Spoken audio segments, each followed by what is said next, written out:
Every neighborhood in Dixon had their own little store. And as time went on, roads came, cars came, and the business started to go out of town, and those small stores closed one by one, to the point that by the late 90s, there were no stores left here in Dixon. And that changes a community. You can't get jobs. It's hard to maintain population because you can't afford to live here if you can't make money. The community starts to dwindle and die. The young people move out. Towns become smaller and smaller, harder to live in. And so that's the importance really of a local grocery store. It's a key basis of the economy in any town. The last store had closed. I was sitting in my kitchen with a couple neighbors, and we were commiserating about how we were going to live here without a store. You couldn't even buy a newspaper.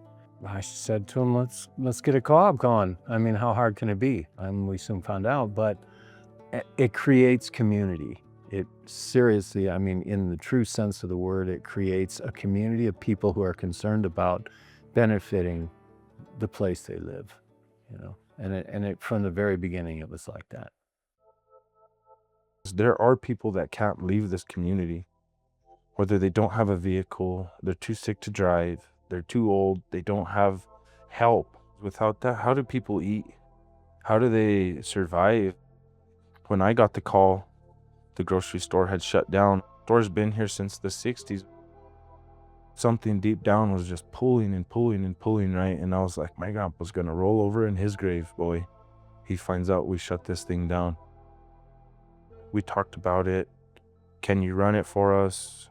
No, you kind of can't pay me enough to run it for you, but you could sell it to me and then I could run it for myself and bring it back. And they kind of didn't want to because of the sentimental value that it's had for the family. But they realized that this was the lifeline for the store. So we made that happen.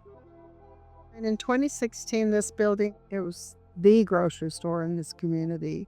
And in 2016, they closed down. So there was nowhere to buy groceries. I was a part of the Economic Development Committee here in Mora at the time that the grocery store was shutting down.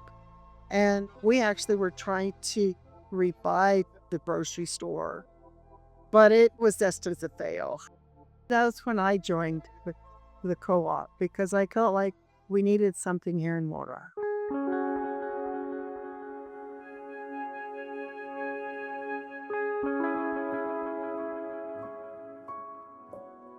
It was essential.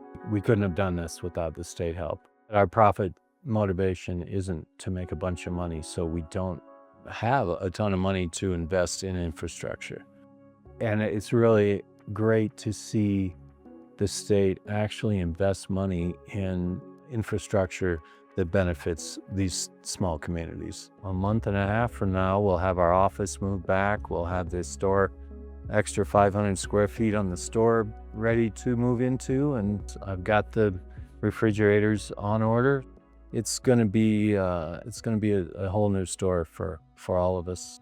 So as a part of the Healthy Food Financing grant that we received, we were able to obtain a new 16-foot refrigerated produce case. With what we have now, it's limited space. Where we're going is probably twice as much. So we'll be able to purchase a lot more from the local farm. It's allowed us to start building this walk-in combo, which is a cooler and a freezer. And it opens up our vision for the future as a retail business. We were losing money because our stuff wasn't to temp. Customer had to use it that day. So these compressors are crucial to a business that has climate controlled product. Our freezer has to be sub-zero, so it has to be close to -30. These are the compressors that we were blessed with the first round of grant. On our energy bill, after putting these new ones in, we dropped over $700 to $800 a month on our electricity bill. That was a big change for the economic growth of the store. But the fact that I was able to apply for and get a walk-in cooler has been a game changer all the way around. All I had was a small tent. And people would zoom by about 60 miles an hour without even stopping or seeing the tiny tent at the side of the road. Now I have a permanent place to set up, and people get to know that you're selling fresh produce. We got the big open refrigerator that'll just have local produce. Then we got all the freezers, and that's like a great place for us to be displaying our meats. It was a huge boost for us. For a small town like this, that economic impact is large. We did 1.3 million in sales last year, and about $400,000 of that stayed here in the community through wages, through money we gave local farmers and local craftspeople. As we get better and sell more, it benefits a lot more people than just our store. I started seeking local vendors, local organic eggs, produce, beans, rice, green chili, fruits. Right now we have over 30 some local vendors, and that's given people 31 jobs. I think that's changed a lot for people, and it's brought back and it's given back to the economy, and it's helped the people and keep the money here. We have employees, and those employees make money to live here. Without the jobs that are provided from these small businesses, these towns don't have any kind of economy.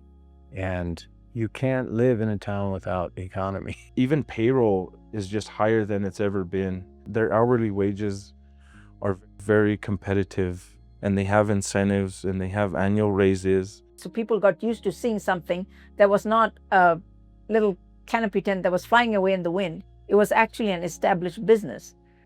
There's a consistency that one has to have in a business. And that actually is what was finally possible for me. It's kind of cool. I never really thought I'd see myself back here and carrying on my grandpa's legacy. It's small projects like this that make these small towns livable.